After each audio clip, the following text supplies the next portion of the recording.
Hello guys, आप सबका स्वागत है आपके अपने यूट्यूब चैनल एमकेडी एकेडमी के स्टडी पर। तो आज आपके लिए साइंस में 9 चैप्टर लेके आए सजीव विशेषताएं एवं आवास क्लास 6 का। ठीक है, तो आज हम पढ़ते हैं सजीव एवं उनके परिवेश, यानी सजीव चीजें और कहाँ रहते हैं, कैसे अपना वातावरण में अनुकूल कैसे रह पाते हैं, इन चीज़ों के बारे में हम जानकारी करते हैं। जैसे देखो, सजीव एवं उनके परिवेश, यहाँ से पढ़ते हैं। पहेली एवं बूझों के मस्तिष्क में एक और विचार आया। जिन स्थानों पे उन्होंने सैर की थी, यानी वो कहीं गए थे सैर पे, तो वहाँ किस प्रकार के जीव पाए जाते। मरुस्थल में ऊंट थे, पर्वत पर बकरी याक थे, पूरी के समुद्र तट पर केकड़े एवं अनेक प्रकार की मछलियां थी, जिन्हें मछुआरे पकड़ रहे थे। साथ ही चींटियों जैसे अनेक प्रकार के जीव इन सभी स्थानों पर उपस्थित थे। तो इन क्षेत्रों में पाए जाने वाले विभिन्न प्रकार के पौधे अन्य क्षेत्रों के पौधों की प्रजातियों से भिन्न थे। इन विभिन्न क्षेत्रों का परिवेश कैसा था, या क्या परिवेश में भी एक समान था, यानी परिवेश में क्या समानता थी, क्या समानता नहीं थी, वहाँ के पेड़ पौधे में क्या समानता थी, वहाँ का वातावरण कैसा था, ये चीज़ों के बारे में आज जानकारी करते हैं। तो आगे चलने से पहले मेरे चैनल को लाइक करें, शेयर करें, सब्सक्राइब करना ना भूलें। ओके दोस्तों, तो चलो स्टार्ट करते हैं। आवास एवं अनुकूलन। आवास का मतलब जहाँ रहते हैं, अनुकूलन यानी जिस वातावरण में वो रहते हैं। तो आपके द्वारा किए गए पौधों एवं जंतुओं से आपको क्या मिला? आपको अनेक प्रकार के सजीव मिले। मरुस्थल वाले कॉलम में जो चीजें मिली आपको, वो चीजें आप लिखनी है, ये सारणी बना के। ठीक है, अब हम आगे पढ़ते हैं इसके बारे में जानकारी। ध्यान से देखिए, क्या आपको प्रतीत होता है कि इन दोनों कॉलम के सजीव जीव बहुत अलग प्रकार के हैं? इन दोनों क्षेत्रों में किस प्रकार की परिवेश, समुद्र के जंतु तथा पौधे, लवणीय जल, खारे पानी। लवणीय जल यानी जिसमें नमक होता है, लवण होते हैं, उनको कहते हैं। खारे पानी को लवणीय जल। यह श्वसन के लिए जल में विलेय वायु ऑक्सीजन का उपयोग करते हैं। ये जो जल में जो सजीव रहते हैं वो क्या करते हैं, वो ऑक्सीजन को कैसे लेते हैं, जो पानी में विलय होती है। मरुस्थल में जल बहुत कम मात्रा में उपलब्ध होता है। जैसे मरुस्थल का मतलब जैसे रेगिस्तान, जहाँ पे बारिश कम होती है, पानी कम होता है, तो वो होता है मरुस्थल। तो वहाँ पे क्या होता है, पानी कम होता है। तो मरुस्थल में दिन में बहुत गर्म और रात में ठंडा होता है। मरुस्थल में पाए जाने वाले पौधे जंतु भूमि पर रहते हैं।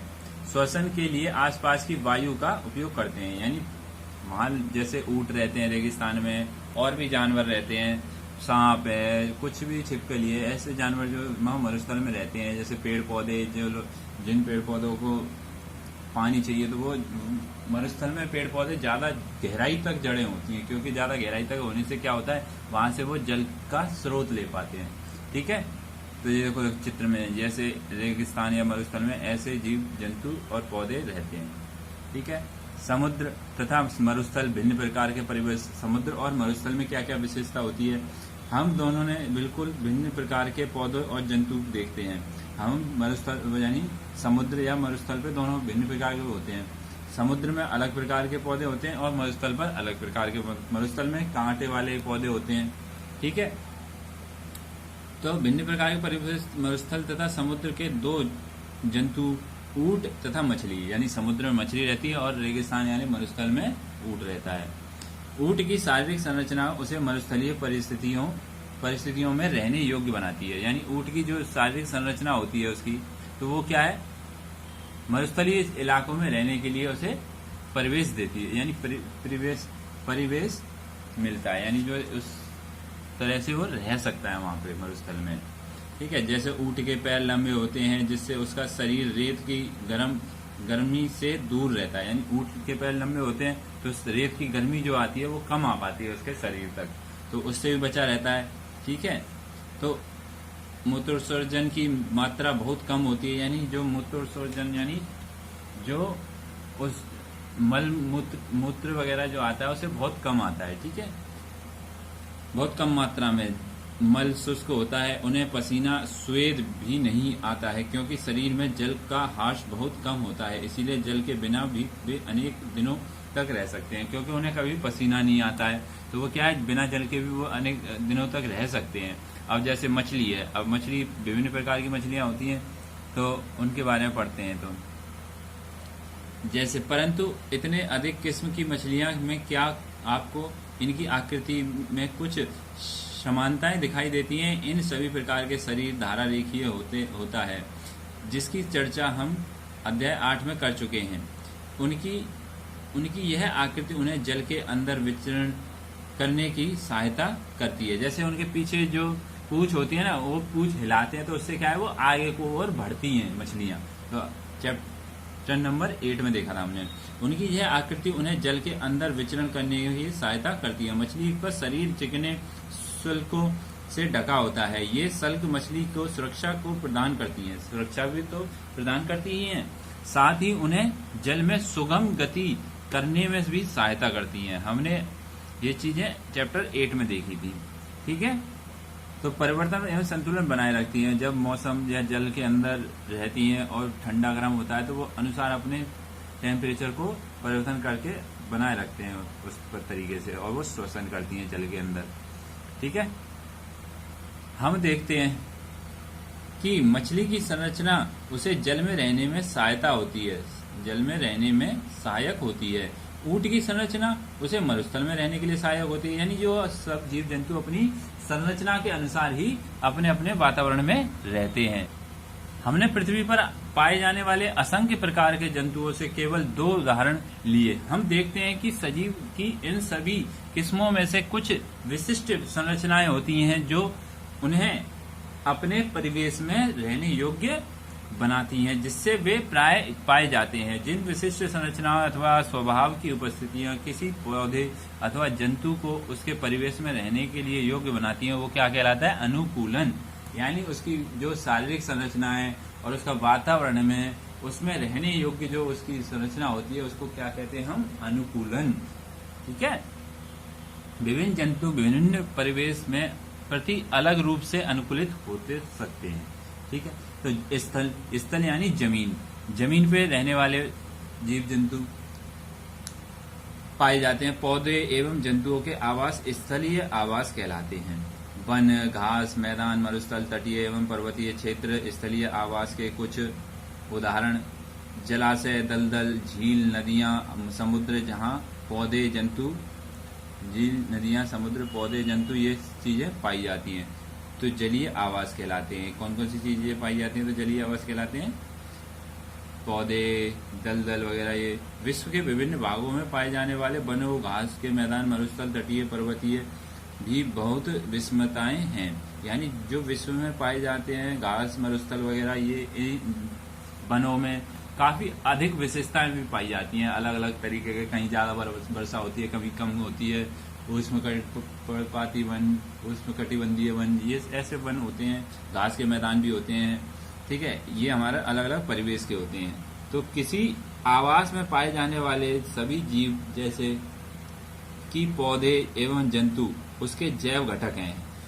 ठीक है, चट्टान यानी किसी आवास में पाए जाने वाले सभी जीव जैसे कि पौधे एवं जंतु उसके क्या कहते हैं? उसको क्या कहते हैं? जैव घटक बोलते हैं। उसे क्या बोलते हैं? जैव घटक।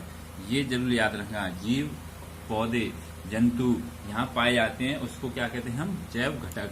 जैसे चट्टान की मिट्टी, वायु, जल जैसी अनेक निर्जीव वस्तुएं आवास के अजैविक घटक।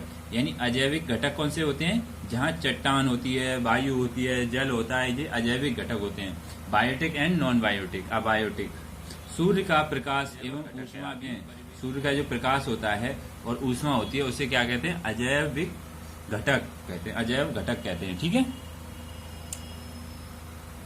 अब देखो क्या होगा, विभिन्न आवासों की यात्रा। अब हम विभिन्न आवासों में जाएंगे तो जब भी तो हमें पता पड़ती है कि ये आवास ऐसा है, ये आवास ऐसा है, वहां की जलवायु को हम समझ सकते हैं।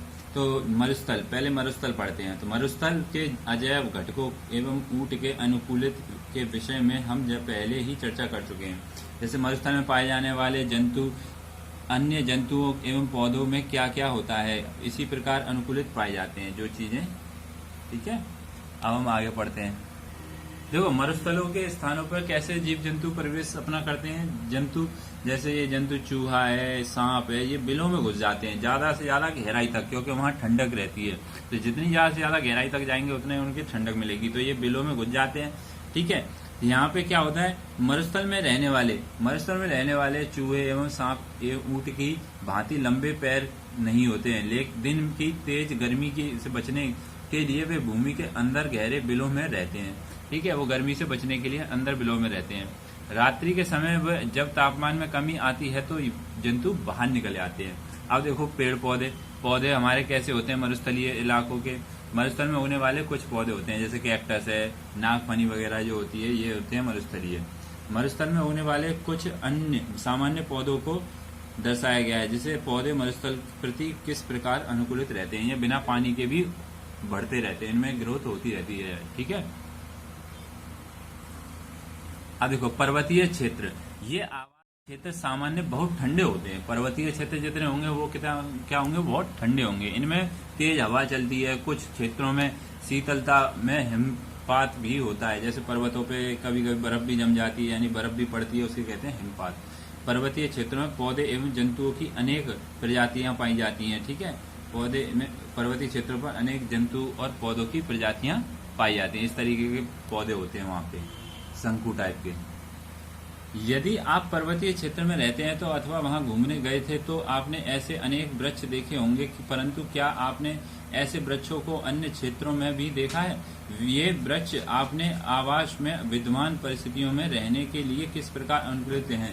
ये वृक्ष यानी वहाँ के वृक्ष वगैरह। तो देखो दोस्तों, जैसे जीव जंतु कैसे होते हैं, जैसे चीता वगैरह पाए जाते हैं जो बर्फीले इलाकों में, और देखो इस तरह के ये सांड वगैरह होते हैं, ये बकरियां, भेड़ बकरी जिसे बोलते हैं, ये इस टाइप की होती हैं जो गर्मियों में जाड़ों में पर्वतीय इलाकों में ऐसी होती है, तो जिनमें ऊन ज्यादा होती है। ठीक है, इन्हें बहुत गर्मी होती है, इन पे बाल ज्यादा होते हैं, ज्यादा बाल होने से इन्हें क्या ठंड नहीं लगती है।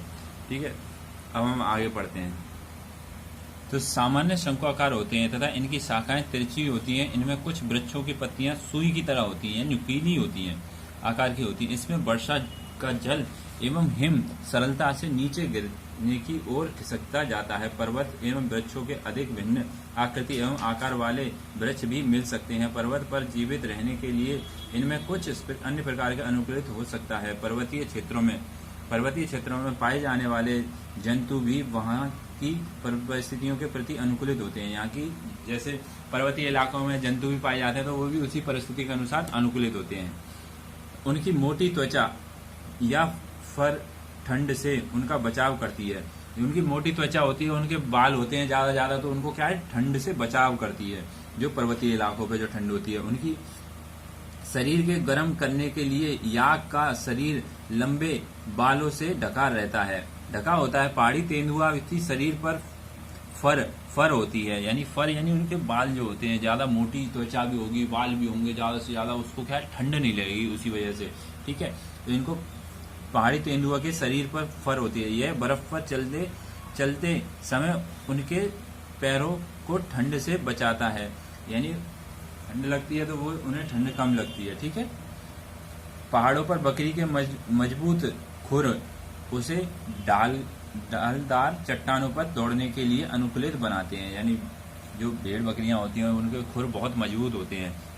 ठीक है, जैसे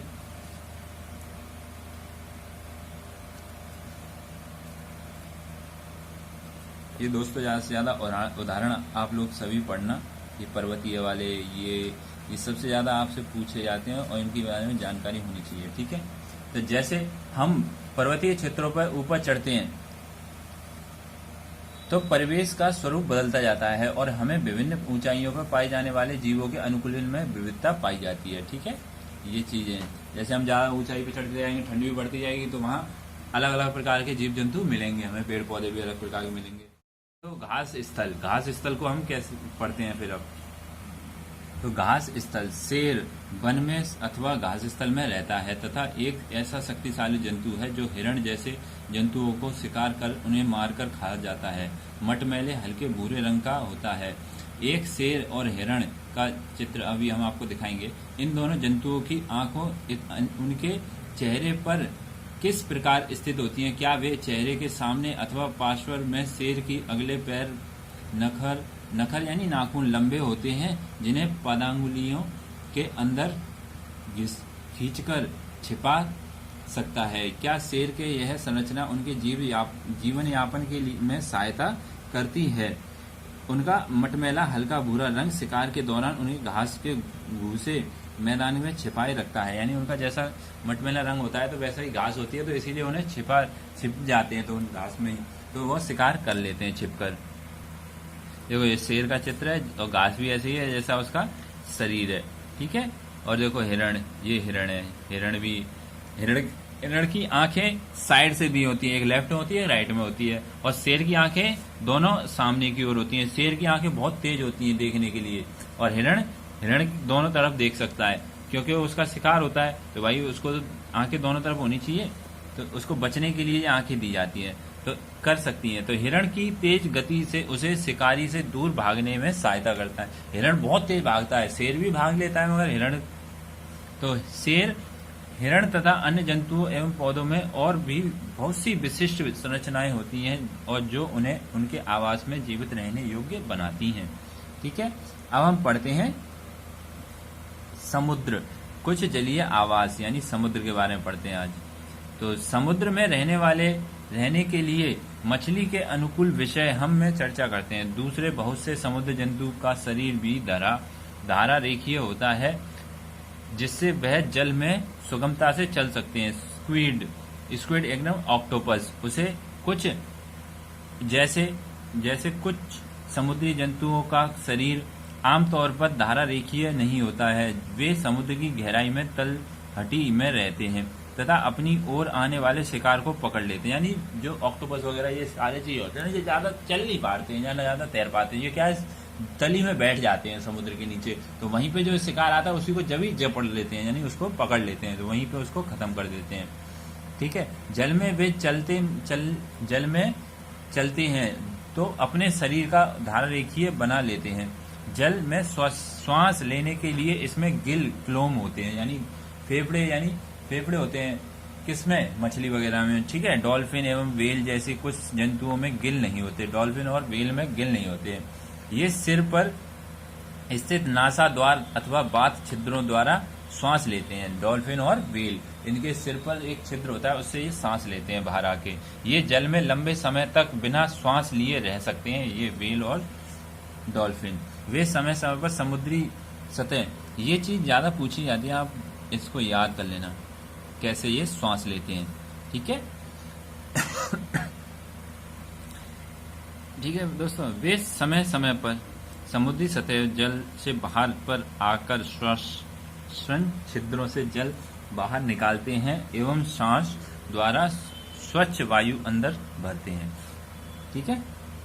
क्या आपने सभी दूरदर्शन अथवा समुद्री जीव चलचित्र डॉल्फिन की इस तरह की रोचक क्रिया देखी होगी आपने सभी ने, जैसे आप डिस्कवरी वगैरह चैनल पे जो आती रहती हैं, ये वो सब आपको टीवी पे भी देखने मिलता है। तालाब एवं झील पढ़ते हैं आज फिर। तालाब एवं झील, क्या आप तालाब, झील, नदियां एवं नालों में पौधों को उगे देखा है? यदि संभवतः समीपवर्ती किसी भी तालाब के भ्रमण पर जाइए और वहां दिखाई देने वाले कुछ पौधों को बाहर निकाल लीजिए। इन पौधों की पत्तियां, तने और जड़ें किस प्रकार की व्यवस्थित होती हैं? देखो इस प्रकार के पौधे होते हैं जिनके क्या है, जड़ें और तने होते हैं जो तालाबों में इस तरीके से होते हैं ये पौधे। कुछ जलीय पौधे सतह पर प्लवन करते रहते, प्लवन यानी तैरते रहते हैं। आंशिक रूप से जलमग्न पौधे जिनकी जड़ें मिट्टी में स्थिर हैं।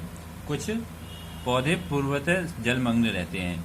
इनमें कुछ पौधे जड़ें जलाशय की तलहटी की मिट्टी में स्थित रहती हैं। यानी कुछ ऐसे भी पौधे होते हैं जो यानी तालाबों की जड़ों मिट्टी में जड़ होती हैं, और कुछ पौधे ऐसे होते हैं जो पानी में होती हैं, ठीक है। तो स्थलीय पौधों में जल, मिट्टी में जल एवं खनिज पोषकों के अवशोषण में का महत्वपूर्ण कार्य करती हैं। परंतु जलीय पौधों में जड़ें आकार में बहुत छोटी होती हैं।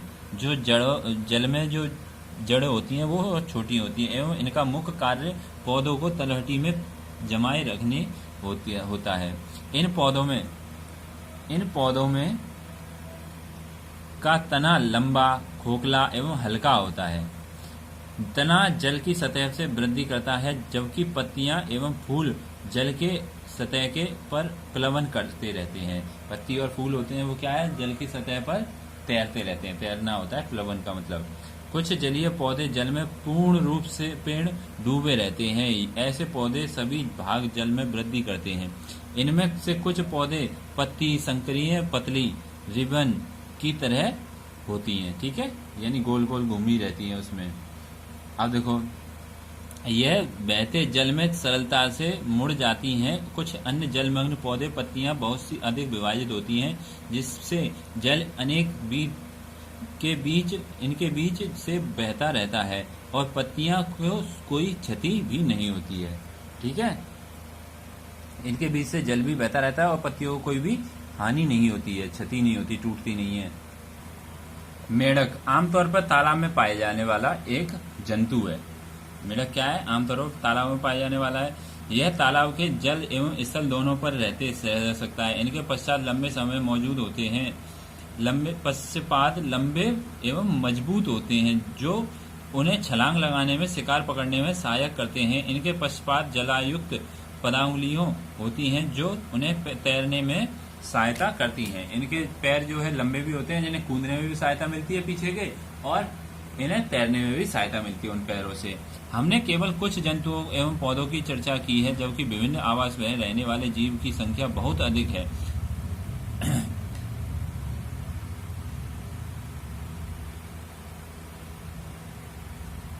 ठीक है दोस्तों, ये हमने थोड़े बहुत ही जीव जंतुओं के बारे में हमने जाना है। अभी तो बहुत अधिक संख्या है जीव जंतुओं की, तो उसके बारे में हम आगे की क्लास में देखेंगे और आगे पढ़ेंगे। हमारे आसपास के जीव, यानी हमारे आसपास कौन कौन से जीव रहते हैं, कौन कौन से जीव होते हैं, इनके बारे में हम नेक्स्ट क्लास में जानकारी लेंगे।